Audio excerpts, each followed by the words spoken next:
ਜੀ, ਜੀ। ਅੱਛਾ, ਹਰਵਿੰਦਰ, ਅੱਗੇ ਆਪਾਂ ਵਧਦੇ ਹਾਂ। ਸਮਾਂ ਵੀ ਆਪਣਾ ਪ੍ਰੋਗਰਾਮ ਦਾ ਸਮਾਪਤੀ ਵੱਲ ਨੂੰ ਲਗਾਤਾਰ ਜਿਹੜਾ ਉਹ ਵੱਧ ਰਿਹਾ। ਅਗਲੀ ਜਿਹੜੀ ਗੱਲ ਕਰਦੇ ਹਾਂ, ਤੁਸੀਂ ਪਹਿਲਾਂ ਵੀ ਇਸ ਦੇ ਬਾਰੇ ਚਰਚਾ ਕੀਤੀ, ਆਪਾਂ ਇਸ ਪ੍ਰੋਗਰਾਮ ਦੇ ਉੱਤੇ ਪਹਿਲਾਂ ਵੀ ਗੱਲ ਕੀਤੀ ਵੀ ਕਿਸ ਤਰੀਕੇ ਦੇ ਨਾਲ ਜਿਹੜੇ ਗੁਰਦੁਆਰਾ ਸਾਹਿਬਾਨ ਨੇ, ਇੱਥੇ ਜਿਹੜੀ AI ਨੂੰ ਜਿਹੜਾ ਲੈ ਕੇ ਆ, ਉਹ ਕਿਉਂ ਇੰਪੋਰਟੈਂਟ ਨੇ।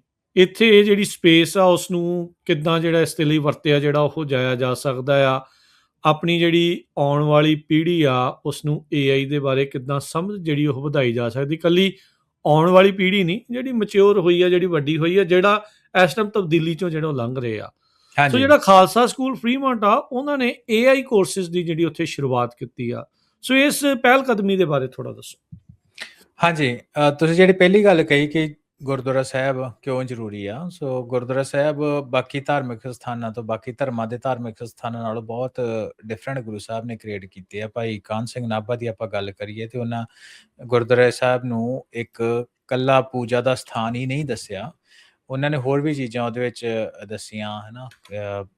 ਜਿਹੜਾ ਕੋਈ ਮਾੜਾ ਬੰਦਾ ਉਹਦੇ ਲਈ ਸ਼ੈਲਟਰ ਪਲੇਸ ਹੋਵੇ, ਉੱਥੇ ਦਵਾਖਾਨਾ ਹੋਏ, ਤੇ ਉਹਦੇ 'ਚ ਇੱਕ ਗੱਲ ਉਹਨਾਂ ਕਹੀ ਆ, ਉਹ ਹੈਗਾ ਕਿ ਵਿੱਦਿਆ ਦਾ ਕੇਂਦਰ ਹੋਵੇ। ਹੂੰ ਹੂੰ ਹੂੰ ਹੂੰ ਸੋ ਜਿਹੜਾ ਵਿੱਦਿਆ ਦੇ ਕੇਂਦਰ ਵਾਲਾ ਕੰਮ ਹੈਗਾ, ਉਹ ਇਹ ਆ ਵੀ ਜਿਹੜੇ ਆਪਣੇ ਗੁਰਦੁਆਰਾ ਸਾਹਿਬ ਆ, ਖਾਸ ਤੌਰ ਦੇ ਉੱਤੇ ਵੈਸਟ ਦੇ ਵਿੱਚ, ਪੰਜਾਬ ਤੋਂ ਬਾਹਰ, ਉਹਦੇ ਵਿੱਚ ਖਾਲਸਾ ਸਕੂਲ ਜਿਹੜੇ ਆ ਉਹ ਇੱਕ ਵੱਡਾ ਰੋਲ ਜਿਹੜਾ ਉਹ ਅਦਾ ਕਰਦੇ ਆ, ਹੈ ਨਾ। ਹੂੰ ਹੂੰ ਆਪਾਂ ਹੂੰ ਉੱਥੋਂ ਦੇਖਦੇ ਆ ਕਿ ਸਾਨੂੰ ਧਰਮ ਦੀ ਤੇ ਪੰਜਾਬੀ ਦੀ, ਗੁਰਮੁਖੀ ਦੀ ਜਿਹੜੀ ਵਿੱਦਿਆ ਵਾ ਉਹ ਮਿਲਦੀ ਆ। ਹੂੰ ਹੂੰ ਤੇ ਪਰ ਉਹਦੇ ਨਾਲ ਨਾਲ ਯੂਕੇ ਵਿੱਚ ਕਾਫੀ ਸਕਸੈਸਫੁਲ ਐਕਸਪੈਰੀਮੈਂਟ ਰਹੇ ਆ ਪਿਛਲੇ ਕੁਝ ਸਮੇਂ ਦੇ ਵਿੱਚ, ਜਿਹਦੇ ਵਿੱਚ ਟ੍ਰੇਡ ਬੇਸਡ ਲੋਕਾਂ ਨੂੰ ਟ੍ਰੇਨਿੰਗ ਮਿਲਦੀ ਰਹੀ ਆ। ਉਹਦੇ ਹੂੰ ਤੋਂ ਟ੍ਰੇਡ ਮੈਨਸ ਜਿਹੜੇ ਹੈਗੇ ਆ ਉੱਥੋਂ ਆਪਣਾ ਜਿਹੜੇ ਆਪਣੇ ਟ੍ਰੇਡ ਦੇ ਜਿਹੜੇ ਗੋਰਾ ਉੱਥੋਂ ਸਿੱਖ ਕੇ ਬਾਹਰ ਸਕਸੈਸਫੁਲ ਹੁੰਦੇ ਆ, ਆਪਣੇ ਆਪ ਨੂੰ ਐਸਟੈਬਲਿਸ਼ ਕਰਦੇ ਆ। ਸੋ ਗੁਰਦੁਆਰਾ ਸਾਹਿਬ ਫਰੀਮੌਂਟ ਦੇ ਵਿੱਚ ਤਕਰੀਬਨ ਪਿਛਲੇ 3 ਸਾਲਾਂ ਦੀ 3 ਮਹੀਨਿਆਂ ਦੀ ਜਿਹੜੀ ਮਿਹਨਤ ਉਹ ਰੰਗ ਲਿਆਈ ਆ। ਇਸ ਵੀਕਐਂਡ ਦੇ ਉੱਤੇ ਫਾਈਨਲੀ ਇੱਥੇ AI ਸੈਂਟਰ ਜਿਹੜਾ ਉਹਦੀਆਂ ਕਲਾਸਿਸ ਜਿਹੜੀਆਂ ਸ਼ੁਰੂ ਹੋਈਆਂ। 13 ਸਾਲ ਤੋਂ ਉੱਪਰ ਦੇ ਜਿਹੜੇ ਬੱਚੇ ਆ, ਉਹਨਾਂ ਨੇ ਜਿਹੜੀ ਉਹਨਾਂ ਦੀ ਜਿਹੜੀ ਐਜੂਕੇਸ਼ਨ ਆ, ਆਰਟੀਫਿਸ਼ੀਅਲ ਇੰਟੈਲੀਜੈਂਸ ਦੀ ਐਜੂਕੇਸ਼ਨ ਆ, ਉਹ ਸ਼ੁਰੂ ਕੀਤੀ ਗਈ ਆ।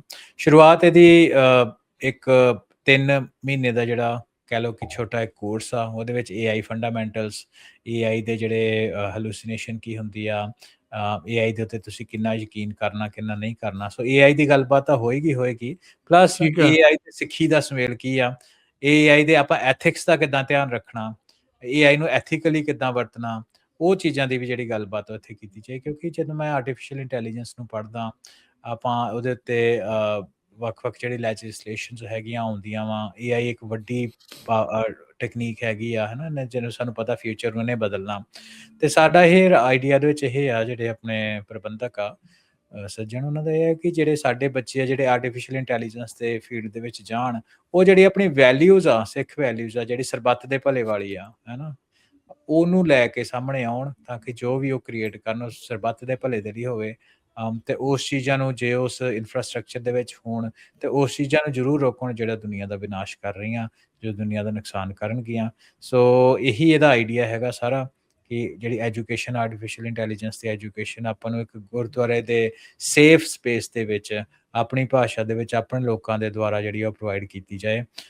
ਸੋ ਜਿਹੜਾ ਸਟਾਫ ਆ ਉਹ ਕਾਫੀ ਵਧੀਆ ਟੀਮ ਆ। ਉਹਦੇ ਵਿੱਚ ਵੱਖ-ਵੱਖ ਕੰਪਨੀਆਂ ਦੇ ਉੱਤੇ ਜਿਹੜੇ ਲੋਕ AI ਦੇ ਫੀਲਡ ਦੇ ਵਿੱਚ ਕੰਮ ਕਰਦੇ ਆ, ਉਹ ਇਕੱਠੇ ਹੋਏ ਆ। ਉਹਨਾਂ ਨੇ ਕਰਿਕੂਲਮ ਜਿਹੜਾ 12 ਹਫ਼ਤੇ ਦਾ ਤਿਆਰ ਕੀਤਾ, ਜਿਨ੍ਹਾਂ ਦੇ ਵਿੱਚ ਵੱਡੀਆਂ ਕੰਪਨੀਆਂ ਦੇ ਕਈ ਹੈਡ ਆਫ AI ਇਨਫਰਾਸਟਰਕਚਰ, ਠੀਕ ਕੋਈ ਆ।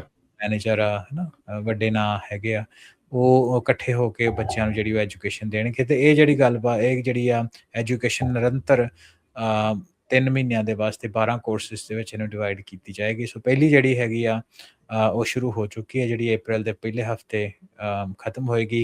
ਇਹਦੇ ਵਿੱਚ ਪ੍ਰੋਜੈਕਟਸ, ਬੱਚੇ ਜਿਹੜੇ ਉਹਨੂੰ ਛੋਟੇ-ਛੋਟੇ ਪ੍ਰੋਜੈਕਟਸ ਦਿੱਤੇ ਜਾਣਗੇ, ਤੇ ਉਹ ਪ੍ਰੋਜੈਕਟਸ ਦੀ ਜਿਹੜੀ ਡਿਲੀਵਰੀ ਆ, ਉਹ ਜੋ ਉਹਨਾਂ 'ਚੋਂ ਜਿੱਤਣਗੇ ਉਹਨਾਂ ਨੂੰ ਪ੍ਰਾਈਜ਼ਸ ਆਫ ਕੋਰਸ ਦਿੱਤੇ ਜਾਣਗੇ। ਟਾਈਪ ਆਫ ਲਰਨਿੰਗ ਆ ਉਹਦੇ ਵਿੱਚ।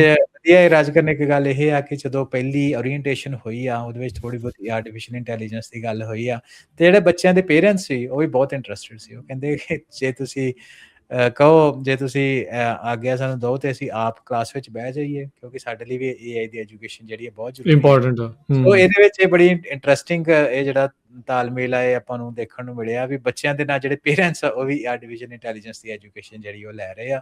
ਸੋ ਪਹਿਲੀ ਕਲਾਸ ਕੱਲ ਐਤਵਾਰ 18 ਤਰੀਕ ਨੂੰ ਸ਼ੁਰੂ ਹੋਈ ਸੀ। ਸੋ ਬੇਸਿਕ ਸਮਝਾਏਗੇ ਕੀ ਗੱਲ ਬਾਤ ਹੋਈ ਫਿਰ ਏਆਈ ਦੇ ਬਾਰੇ?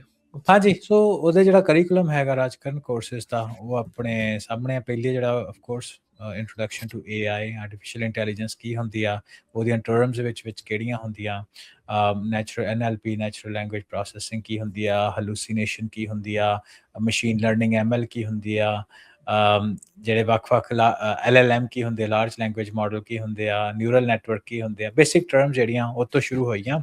ਸੋ ਇਹ ਜਿਹੜਾ ਨਿਰੰਤਰ ਆ ਕੰਮ ਇਹ ਚੱਲਦਾ ਰਹੇਗਾ। ਕੀ ਇਦਾਂ ਦੀਆਂ ਥਾਵਾਂ ਦੇ ਉੱਤੇ ਜਿਹੜੀ ਤੁਸੀਂ ਆਪਣੇ ਪ੍ਰੋਗਰਾਮ ਦੇ ਪਹਿਲਾਂ ਗੱਲ ਕੀਤੀ ਸੀ ਵੀ ਸਿੱਖਾਂ ਦਾ ਆਪਣਾ ਐਲਐਲਐਮ ਹੋਵੇ, ਕੀ ਇੱਥੇ ਇਸ ਬੀਜ ਨੂੰ ਬੋਇਆ ਜਾ ਸਕਦਾ? ਆਈਡੀਆ ਤਾਂ ਰਾਜਕਰਨ ਇਹੀ ਆ ਕਿ ਇਕੱਲਾ ਆਪਣਾ ਹੀ ਐਲਐਲਐਮ ਨਹੀਂ ਆ। ਜੇ ਤੁਸੀਂ ਉਹਦੇ ਆਈਡੀਆ ਸਾਰੇ ਪ੍ਰੋਗਰਾਮ ਦੇ ਆਈਡੀਆ ਦੀ ਗੱਲ ਕਰੋ ਕਿ ਸਾਡਾ ਸਕੋਪ, ਮਿਸ਼ਨ, ਵਿਜ਼ਨ ਇਸ ਪ੍ਰੋਗਰਾਮ ਦੀ ਕੀ ਆ, ਤਾਂ ਉਹਦੇ 'ਚ ਇਹ ਆ ਵੀ ਆਪਣੀ ਲਾਈਫ ਦੇ ਵਿੱਚ ਤਾਂ ਬੱਚੇ ਆਰਟੀਫਿਸ਼ਲ ਇੰਟੈਲੀਜੈਂਸ ਦੀ ਜਾਣਕਾਰੀ ਲੈ ਕੇ ਸਕਸੈਸਫੁਲ ਹੋਣ ਹੀ ਹੋਣ, ਪਰ ਨਾਲ ਦੀ ਨਾਲ ਇੱਕ ਕੌਮ ਦਾ ਸਰਮਾਇਆ ਵੀ ਬਣ ਵੀ ਉਹਦੇ ਕੋਲ ਇੰਨੀ ਨੌਲੇਜ ਹੋਏ, ਇੰਨੇ ਸਾਧਨ ਇਕੱਠੇ ਹੋਣ ਤਾਂ ਕਿ they can give back to our community, ਹੈ ਨਾ। ਸੋ ਉਹਦੇ ਵਿੱਚ ਇਹ ਹੈ ਕਿ ਕੁਛ ਇੰਟਰਸਟਿਡ ਬੱਚੇ ਹੋਣਗੇ, ਆਮ ਪ੍ਰੀਟੀ ਸ਼ੋਰ, ਜਿਨ੍ਹਾਂ ਦਾ ਇੰਟਰਸਟ ਜਿਹੜਾ ਖਾਸ ਤੌਰ ਦੇ ਉੱਤੇ ਉਹ ਆਪਣੇ ਫੀਲਡ ਦੇ ਵੱਲ ਹੋਊਗਾ, ਆਪਣੇ ਇਤਿਹਾਸ, ਸੱਭਿਆਚਾਰ, ਕਲਚਰ ਦੇ ਵੱਲ ਹੋਊਗਾ, ਤੇ ਕੁਛ ਇੱਦਾਂ ਦੇ ਇੰਸਟੀਚਿਊਟ ਜ਼ਰੂਰ ਸਿਰਜਣਗੇ। ਮੇਰੀ ਪੂਰੀ ਆਸ ਉਮੀਦ ਆ, ਤੇ ਇਸੇ ਆਸ ਉਮੀਦ ਦੇ ਨਾਲ ਹੀ ਇਹ ਪ੍ਰੋਗਰਾਮ ਵੀ ਸ਼ੁਰੂ ਕੀਤੇ ਆ ਕਿ ਉਹਦੇ 'ਚੋਂ they will give back to community, ਤੇ ਆਪਾਂ ਦੇ ਜਿਹੜੇ ਕਮਿਊਨਿਟੀ ਦੇ ਖਾਸ ਤੌਰ ਤੇ ਪ੍ਰੋਜੈਕਟਸ ਆ ਉਹ ਏਆਈ ਦੀ ਅਸਿਸਟੈਂਸ ਦੇ ਨਾਲ ਉਹਨੂੰ ਅੱਗੇ ਲੈ ਕੇ ਆਉਣ, ਕਿਉਂਕਿ developing a new leadership, right. So ਇਸ ਰਾਈਟ ਇਹਦੇ ਪਿੱਛੇ। ਜੀ ਜੀ